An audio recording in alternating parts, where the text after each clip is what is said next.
बसस्थानकावर भीषण अपघात, मका विक्रीसाठी आलेल्या महिलेचा मृत्यू, नात बचावली।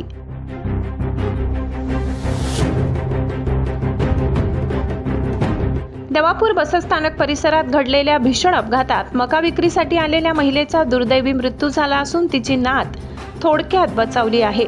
या घटनेमुळे शहरात हळहळ व्यक्त होत आहे। मिळालेल्या माहितीनुसार कमुबाई कोठारी या गावीत वय 50 राहणार डोकारे या आपल्या नात नितीक्षा अजित वडवी वय 15 हिच्यासह बसस्थानक परिसरातील ओट्यावर बसल्या होत्या। दरम्यान MH14 MS 2310 शहादा वापी बसने मागून धडक दिल्याने दोघीही गंभीर जखमी झाल्या। स्थानिकांनी तात्काळ त्यांना नवापूर उपजिल्हा रुग्णालयात दाखल केले।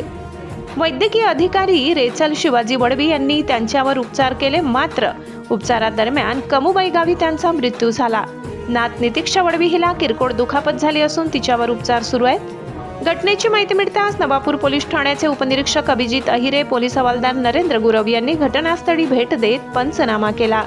या प्रकरणी बस चालक नितीन भांबरे, वाहक AS काझी यांनी पोलिसांनी यांना ताब्यात घेतले।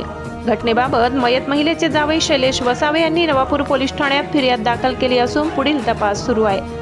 डोकारे येथून मका विकण्यासाठी नवापूर शहरात आलेल्या कमुबाई गावी त्यांच्या आकस्मिक निधनामुळे त्यांच्या कुटुंबावर दुःखाचा डोंगर कोसळला असून परिसरात शोककळा पसरली आहे। त्याच्या सुमारास शहादा वापी बस आली नवापूर बस डेपोत आणि रिवर्स घेताना बस स्टँडच्या समोर उभे असलेली एक महिला बोताबाई कोठाऱ्या वसावे राहणार डोकाऱ्या आणि तिची नात होती, शाळकरी मुलगी आहे। तर त्या बाईला मोठ्याने धडक लागली बसची रिवर्स घेताना आणि त्या धडकेत अंत्यवस्थ स्थितीत इथे त्या बसच्या कंडक्टरने ग्रामीण रुग्णालय नवापूर येथे तिला ॲडमिट केलं आहे आणि तिच्या वैद्यकीय उपचारानंतर तिचं अंतिम मय झाल्याचं डॉक्टरांनी घोषित केलेलं आहे आणि त्या मुलीला थोडा कमी धडक लागली आहे, तिला जास्त काही इंजुरी नाही आहे, ती नॉर्मल आहे। विकास वडवी, तापी परिसर न्यूज, नवापूर।